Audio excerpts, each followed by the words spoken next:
Alors, on va parler de coopération. Je vais inviter Cécile Berthet, Joël Lambert, Monique Balzan et Anthony Pagis à me rejoindre. On peut aussi les applaudir. Monique et... Alors, peut-être passer par là si vous voulez, Monique et Joël, toutes les deux. Allez-y, venez vous installer ici. Alors, je disais, un des premiers résultats du Lab du sens collectif, c'est les questions de coopération. Et il y a un des enjeux essentiels dans les questions de coopération, c'est peut-être passer par là, ce sera encore plus facile, sauf si vous voulez passer par la marche. C'est les questions de discussion, d'expression. On va en parler beaucoup dans l'après-midi, on en parle beaucoup dans notre petit livret, quand vous le lirez, vous le verrez aussi. Un des enjeux pour nous, un des enjeux des facilitateurs, c'est de laisser la parole à tout le monde.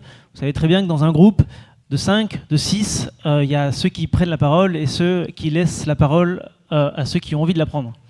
Et un des enjeux pour nous, c'était que dans ces groupes, les choses se disent avec bienveillance, mais sans complaisance. Et donc, pour arriver à partager, à discuter, à créer des désaccords, il faut créer un environnement pour le faire. Et c'est ce qu'on a cherché à faire dans les différents ateliers, de ce Lab du sens collectif. Cécile Berthet, on va commencer par vous. Vous êtes responsable ou directrice même du village Alzheimer Henri et Emmanueli à Dax. Vous avez participé au Lab du sens collectif d'Anglet, si je ne dis pas de bêtises. Et j'ai une première question pour vous sur la question d'apprentissage, justement. Individuellement, vous en tant que personne, est-ce que vous avez eu le sentiment d'apprendre des choses sur ce lab et surtout de transmettre des choses? Et est-ce que vous avez eu le sentiment d'avoir une réciprocité dans cette question d'apprentissage? Alors moi, ce que j'ai trouvé très enrichissant, alors déjà c'est assez spontané mon intervention, comme en toute transparence, j'ai appris que j'intervenais hier soir. Donc au moins c'est spontané. Pour cultiver la spontanéité. Ce que j'ai trouvé très intéressant, c'est la complémentarité des points de vue au niveau des groupes de travail, notamment entre les habitantes qui étaient présentes sur ces groupes et les jeunes lycéens qui participaient. Je trouve que ça apportait une richesse, une complémentarité sur les professionnels qu'on était, parce que nous, on a notre avis un peu, qu'on pourrait dire de temps en temps, d'experts, alors que les meilleurs experts, c'est quand même les usagers, ceux qui utilisent au quotidien. Et le côté intergénérationnel, je trouve, a apporté pas mal de choses, surtout dans une dimension de prévention qui se voulait être du plus jeune au plus âgé, avec des points qui sont communs à tout prendre en compte. Et j'ai trouvé d'ailleurs l'intervention de début de séance très enrichissante par rapport à ça, et ça faisait pas mal écho, nous, au retour qu'on avait. Merci déjà beaucoup pour cette première réponse. Monique, Joël, alors on les connaît aussi en tant que Momo et Jojo sur d'autres projets auxquels vous avez participé. Donc c'est vrai qu'on vous suit déjà depuis fort longtemps et merci d'être à la fois d'avoir participé à ce lab d'Anglet, mais à la fois aussi d'être venu jusqu'à Bordeaux. On sait, et on l'a vu l'an passé, que c'était des fois difficile de mobiliser des seniors parce que Bordeaux, maintenant il y a une grande région. Et il faut beaucoup se déplacer. Alors là, vous aviez un beau taxi prudent qui a pu vous amener jusque-là. Mais c'est vrai que cette question de la mobilité, c'est toujours un sujet. Donc merci bien sûr à tout le monde, mais merci à vous particulièrement parce que on sait que cette mobilité est difficile. Joël, on avait un bon chauffeur. Ouais, j'en doute pas une seconde. Joël, est-ce que vous pouvez nous partager un petit peu après cette expérience tout simplement ce que vous retenez de ce moment passé de cet après-midi à Anglet? Du mois de juin. Du mois de juin, exactement. Eh bien, moi, j'ai trouvé ça super bien parce que surtout, les jeunes qui ont travaillé avec nous, ça m'a étonné, des jeunes qui ont des idées extraordinaires pour aider les personnes âgées. Et je ne vais pas parler très longtemps parce que j'aime pas ça. Et les idées qu'on a eues pour aider par rapport au sujet qu'on avait, une personne âgée qui ne voulait pas vieillir, qui ne voulait rien faire, qui voulait rester chez elle et tout ça. Et tout le monde a donné des super idées pour essayer de trouver une solution à cet homme fictif, hein, mais qui existe aussi, qui ne voulait pas quitter sa campagne, tout ça, pour l'aider à vivre mieux, à accepter sa retraite, disons. Voilà. Super. Merci beaucoup.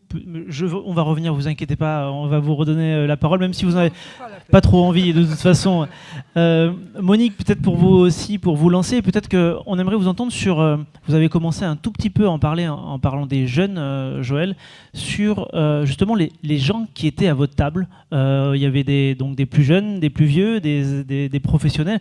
Est-ce que vous pouvez nous dire un peu avec qui vous étiez et puis tout simplement comment vous avez vécu cette diversité ? Je suis avec Joël et on a vécu les mêmes choses toutes les deux et on comprend les mêmes choses toutes les deux. Il y avait des infirmières, il y avait surtout des jeunes qui vraiment s'occupent. C'est de la bonne graine. Oui, c'est de la bonne graine. Super. Et comment vous l'avez vécu cette diversité ? Vous avez l'habitude Non, non. C'est un exercice nouveau. Moi, j'ai un mari qui est handicapé et je n'aurais pas cru que des jeunes pouvaient nous aider comme, dans nos tâches, dans nos réflexions, dans nos... Super. C'est bien. Merci beaucoup. Alors, on n'a pas d'autres micros, on va être obligé de se le passer à chaque fois ou est-ce qu'on aura un peu plus ? Super. Le temps que notre technicien nous prépare le micro, une question pour Anthony. Pagis, je vais me permettre de tutoyer quand même. Qui est donc, je disais, co-directeur de Ressentez-vous. Et puis, toi, tu as été facilitateur et donc c'est plutôt dans ce cadre-là qu'on aimerait t'entendre. Donc, facilitateur, c'est celui qui accompagne le groupe de 14h à 17h pour justement coopérer et puis accompagner ce groupe à la fin à produire une piste de solution dont on va vous parler tout à l'heure. Est-ce que tu peux nous dire, toi, un peu comment tu as observé la manière dont les groupes, puisqu'il y en a eu plusieurs, ont coopéré ensemble ? Oui, je vais pouvoir témoigner quelques anecdotes, mais j'ai été un peu inspiré, c'est vrai, de votre intervention, et j'ai l'impression que ce qu'on a essayé de mettre en place, c'est un petit peu un exercice opérationnel de ces fameuses zones de rencontre que vous avez évoquées tout à l'heure. En tant que facilitateur, je me suis vite rendu compte que simplement créer cette zone de rencontre n'allait pas être suffisant. Et donc, parce que j'ai constaté que tout le monde ne venait pas dans le même état d'esprit, alors un état d'esprit positif, mais il y en a qui venaient pour simplement s'exprimer, il y en a qui venaient pour construire, il y en a qui venaient pour écouter, il y en a qui venaient pour témoigner. Bien sûr, au service toujours de la même chose, d'essayer de collaborer, de coopérer. Et donc, comment on a pu mettre en place cette symphonie pour pouvoir faire en sorte que tout le monde puisse à la fois être écouté, mais à la fois aussi de s'exprimer. Donc, j'ai envie de dire qu'au bout de 20-25 minutes, les considérations individuelles sont vite tombées et on est vite rentré dans des considérations collectives. Et finalement, peu importe l'âge, le statut social, si j'étais une table où il y avait un élu d'une collectivité qui s'est retrouvé, peut-être en off, m'a dit là, ça faisait 6 mois face à un administré. Et donc, on a vraiment vu cette coopération se mettre en place et tomber. Toutes ces barrières sont vite tombées au fur et à mesure de l'exercice. C'est vrai qu'à la fin, on retient, les participants ont souvent retenu les anecdotes, le fait de pouvoir se rencontrer, de vouloir aller plus loin autour de la convivialité. Mais ça renforce l'idée de, effectivement, lorsqu'on met des gens au même endroit, qui se sentent concernés et qui sont concernés, on peut faire émerger en tout cas des idées et des initiatives plus qu'intéressantes. On se sent à égalité, en fait, les uns et les autres. Parce qu'on a la même envie de faire bien pour les personnes âgées. Et puis, moi, je suis une personne âgée, pas trop, mais un peu. Mais je veux dire, je suis contente qu'il y ait des gens qui s'occupent de nous, quoi. Et grâce à vous tous, là, c'est encourageant. Vous parlez d'égalité, en même temps vous parlez des gens qui s'occupent de vous. Est-ce que vous avez eu le sentiment qu'on s'occupait de vous pendant cette journée ou vous avez eu le sentiment d'être... Oui. Ah oui. Ah oui. Oui. Ok, mais c'est que vous aussi vous Ah non, occupez mais de nous à c'est ce moment-là, génial. vous savez. Hein, Hein vous savez que vous aussi vous vous occupez de nous à ce moment-là quand vous nous partagez vos idées, vos Ouais, envies. mais ça fait plaisir de partager, mais on n'est pas habitué en fait. Mais moi, je vous remercie tous, quoi. C'est génial. J'ai envie de vieillir, quoi. Merci. Enfin, de bien vieillir. Cécile, De bien vieillir. de bien vieillir. Avec vous. Cécile, je vous poserai pas la question si vous avez envie de vieillir, mais vous pouvez y répondre si vous le voulez. Justement, alors je ne sais pas si vous vous rappelez de la solution que vous avez imaginée en groupe. Et est-ce que vous pouvez nous partager un petit peu ce processus de création que vous avez vécu jusqu'à 17h où on remet cette piste de solution ou cette solution? Alors là, petite angoisse parce que Julien, c'était il y a super longtemps. C'est une évaluation de la mémoire. Je travaille peut-être pas au village pour rien au niveau de ma mémoire. Non, globalement, je trouvais que la manière dont les ateliers étaient menés pour aboutir jusqu'à une solution, moi j'étais sur un groupe spécifique, on travaillait sur la santé mentale, réflexion, prévention là-dessus.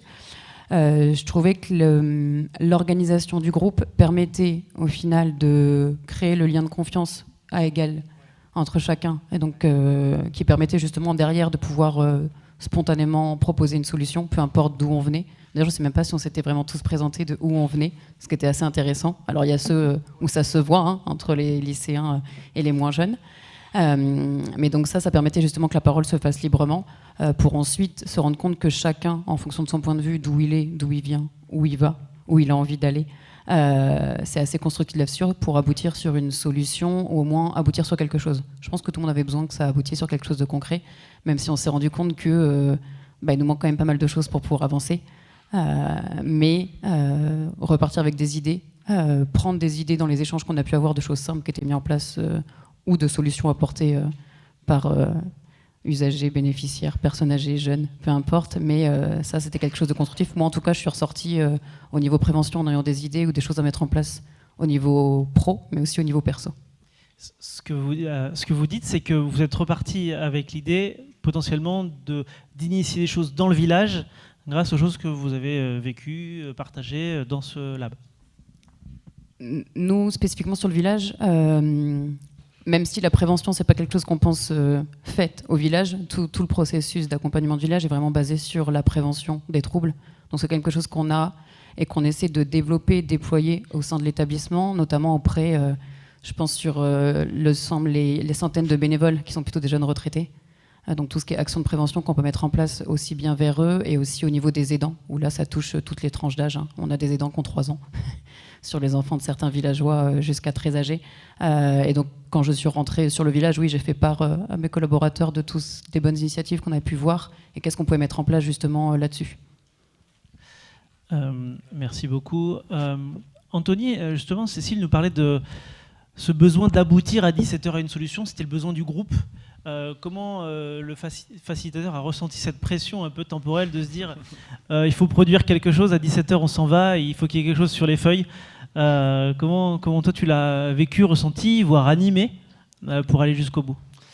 Oui, c'est vrai qu'il passait la phase d'interconnaissance, j'ai envie de dire ce que j'ai à dire. Il y avait un vrai intérêt à aboutir à quelque chose de concret, testable, pour pouvoir être complètement ancré dans la démarche de co-apprentissage, parce que sur les premiers ateliers qu'on a eu à animer, il y a parfois eu de la frustration j'ai dit quelque chose, j'ai amené une réflexion, et pour autant, derrière, il n'en ressort pas grand-chose. Donc il y avait ce besoin de concrétiser. Et ce que j'ai trouvé assez marrant, c'est minimiser le co-apprentissage. On l'a encore entendu tout à l'heure.